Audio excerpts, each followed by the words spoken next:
So we are pretty close to Edge of Fate now, and we know enough about it based off of the stuff that Bungie's put out that we can kind of take some really good guesses of what builds will be good for each class, because they've gone pretty in-depth with a lot of the changes that they're making.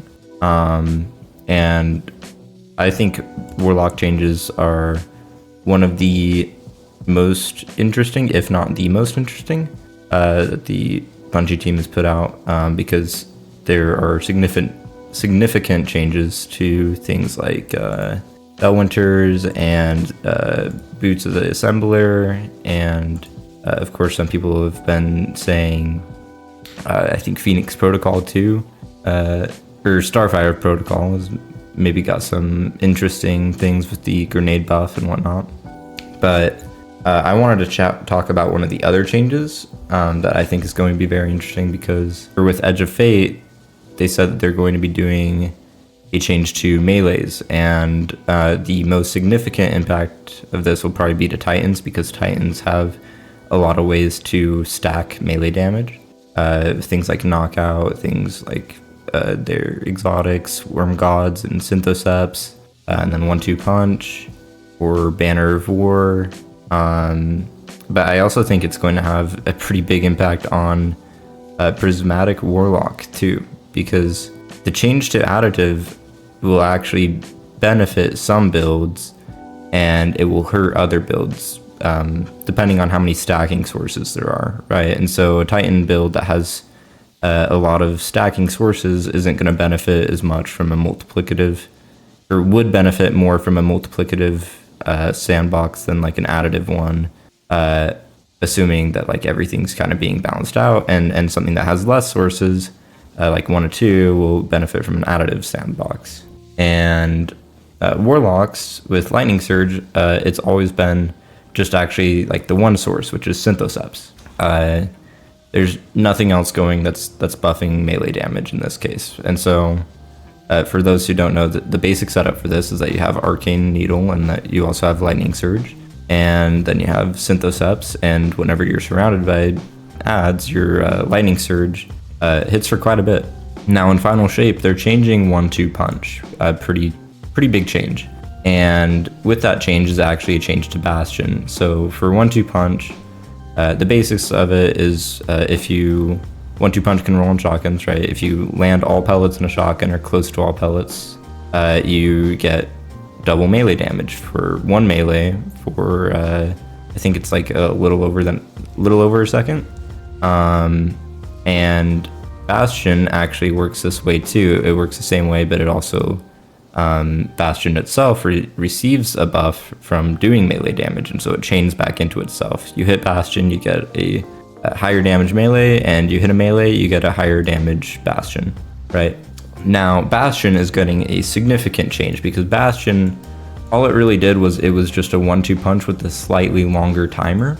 The way that they're changing it is instead of being a 2 times increase to damage, to melee damage, like 1-2 Punch is, and like 1-2 Punch will still be, Bastion will be a 4x increase. Now, of course, this isn't multiplicative, so I kind of think of it, instead of 200% melee damage or adding 100%, we're adding 300%. And then you're also adding Synthoceps on top of that. And Lightning Surge is fantastic, but the reason why it's never worked with 1-2 Punch is because 1-2 Punch is actually a hard-coded trait in a lot of ways. And so here's 1-2 Punch. Upon scoring a hit with 12, or if it's enhanced, 10 pellets, grants 100% increased melee damage for the next hit. 1-2 Punch is a very hard-coded thing, which is to say that some things would be too strong if they benefited from 1-2 Punch. And so instead of going in and trying to tweak all these abilities, because Bungie likes to make sure that they feel strong on their own, Bungie just manually goes in and they change the values for 1-2 Punch, and they say some melees don't benefit from them. And so here's all the different things that don't benefit. For Hunters, it's Tempest Strike, Explosive Knives, Snare Bombs, the radial damage for that, Withering Blade, and Threaded Spike. For Titans, it's Thunderclap, Throwing Hammer, Consecration. And so Consecration, that's the reason why you never see someone using a 1-2 punch shotgun with Consecration. Shield Throw, and then the one thingy, the aspect. And Warlocks is everything except for Chain Lightning, which is pretty wild, because you would really hope that Warlocks would be able to use this for a lot of stuff. But that's a lot of hard-coded things for Warlocks, and it's a big reason why a lot of the time you just don't see Warlocks be using a 1-2 punch. But in Edge of Fate, they are changing this. It's actually 1-2 punch will work on everything, and same with Bastion. And that is really, really exciting for Lightning Surge. And so I'm just going to show you kind of the reason why I think this build is going to be really awesome. And here's the fragments behind it. So Facet of Dawn, yes, this does proc on Lightning Surge. Facet of Protection, because if you're using Lightning Surge, you're going to be in the heat of the battle, right? Facet of Command, I do this. There's other options. You can do, I'd say, Dominance is a good option. Ruin is also a solid option. And Facet of Command, I do this because Bastion kind of has a longer reload. And you get your cold snaps pretty often. Feed the Void gives you enhanced Devour, and so you're getting your grenade pretty often, even without like a demo weapon or anything. And so I just throw my cold snap, and I don't have to reload my Bastion. It's better use of my time. Facet of Purpose, I'm using Song of Flame, and so getting Resto just is fantastic. And also I think it cures you on picking up the orb. And Orbs of Power are potentially going to get really good in Edge of Fate, because there will be a stat that actually changes and basically gives you automatic recuperation on every orb that you pick up. And so that, and then Facet of Balance, this one's pretty obvious of why you'd want it. Defeating targets with light damage grants melee energy. Defeating targets with darkness damage grants grenade energy. Both of these abilities feed back into themselves, right? Doing a Lightning Surge gives you more melee energy, Cold Snap gives you more grenade energy. And it's actually pretty significant, because it procs pretty often, and I think it's about 10% that it gives you. And so let's talk about the class item. For my class item, I have Spirit of the Assassin and Spirit of Synthoceps. And so I think this is nice because Bastion has a charge up, right? It's a fusion rifle. And so if you get a Synthoceps kill, then you're invisible while you're charging up your Bastion. But it also has a con of, you're not really feeding ability energy back into yourself quite as fast with this. And so you could also do something like Synthoceps Osmiomancy. This is a little bit overkill because I think you'll get your grenades often anyways. And Synthoceps Necrotic. Necrotics are nerfed on the class item. I want to point that out. They don't do as much damage as normal Necrotics. It is like it is a considerable nerf, but at the end of the day, it's still tick damage and it's still great synergy. And so I think it's still a good option. And then the other option, I think the most potent one, is just Spirit of the Inmost with this. It's pretty obvious of why that would be strong. Spirit of Inmost is good on every class item. I'll go ahead and run over my mods real quick, and then I'll show you some actual gameplay of this, just pre-Edge of Fate. This will, of course, be based off the numbers we have, substantially better in Edge of Fate. So on my helmet, I just have a special finder and hands-on. You could stack multiple of these if you have the slots. We will have 11 energy in Edge of Fate, but this is diminishing returns, but this is very strong on something like Titan Consecration, and you will get your super fairly more quick with this. And so if you're trying to farm out supers, if you're often using your super as like part of ad clear, this is a great option. You can get your super really fast. For gauntlets, I recommend having, of course, at least one heavy-handed, maybe two. Heavy-handed, having more reduces the cooldown between when heavy-handed can proc. So if you're doing your melees back-to-back, I think 3 heavy-handed is like a 2-second cooldown between when you can make an orb, or maybe even shorter, honestly. I think it is shorter.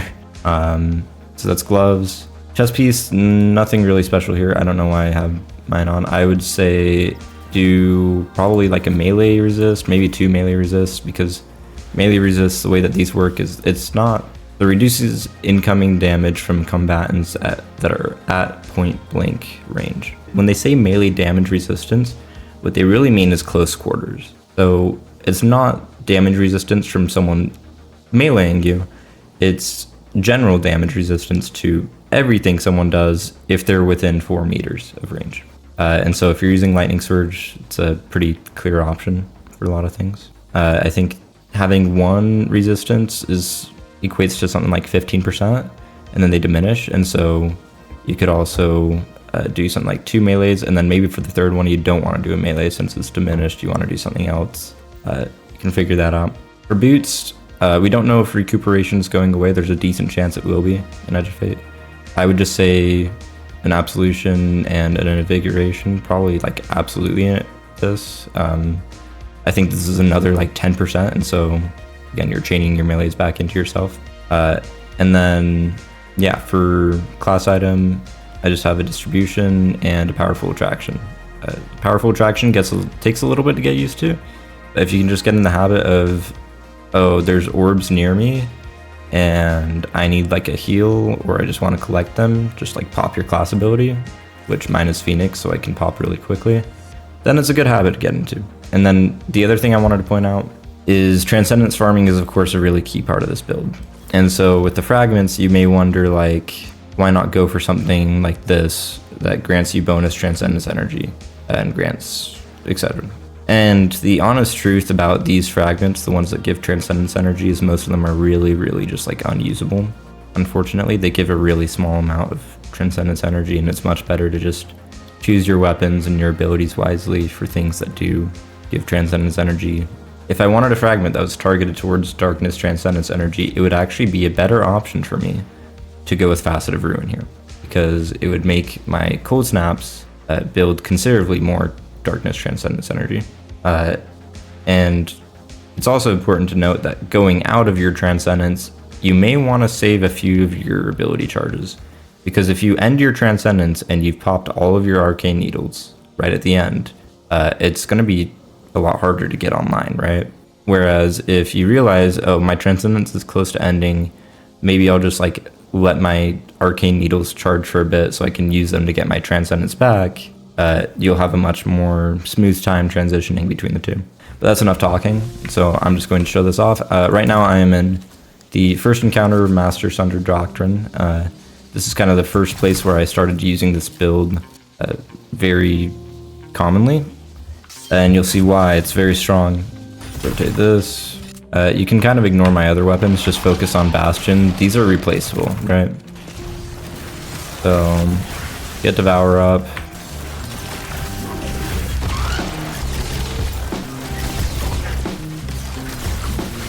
Alright, again, that's a Master Subjugator. Remember the subs in like Salvation's Edge, for example? This would give them a run for their money. The biggest problem I'm having right now is my Darkness Transcendence. And that's why you want to be smart with how you use your Cold Snaps. Go ahead and get my Cold Snap back. It's another case of this super being very strong. The reason why I go with Song of Flame in large part, it's really good in high-end content because the damage resist from Song of Flame is some ridiculous amount. It's like 90%. It's absolutely nuts. You can get like the highest damage resist in the game using Song of Flame, other than maybe like Strongholds for Titan. And so the gameplay loop in Edge of Fate will be more of a, oh, maybe I want to use Bastion first so I can get 1-2 punch up, and that'll be a 300% increase again. So a lot of these things, even these subs and that Unstop Ogre, would die in 1 Lightning Surge, right?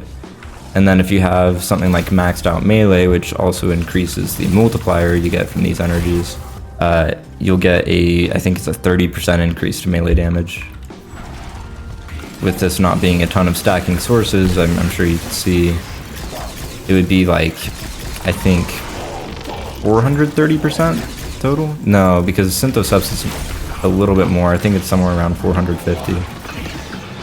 I'm kind of throwing here. But yeah, that's kind of the gist of it. I'm going to be doing more things like this. I of course want to cover the other things that I think will be strong, and I need to do more stuff with other classes, hunters and titans. But that's all I'm gonna show off for now. The other thing I just want to mention is there's in Dim, for those of you who use Dim, with Edge of Fate, of course, like a lot of loadouts are going to become obsolete, and we're going to get a lot of new like really interesting loadouts. And so if you go to Dim and you want to clear out your loadout slots so that they're not like jam-packed, you can actually do that in Dim, and then you just go to loadouts right here, or loadouts up here. And if you just click this, you can literally clear your loadout slot 1, and it's gone.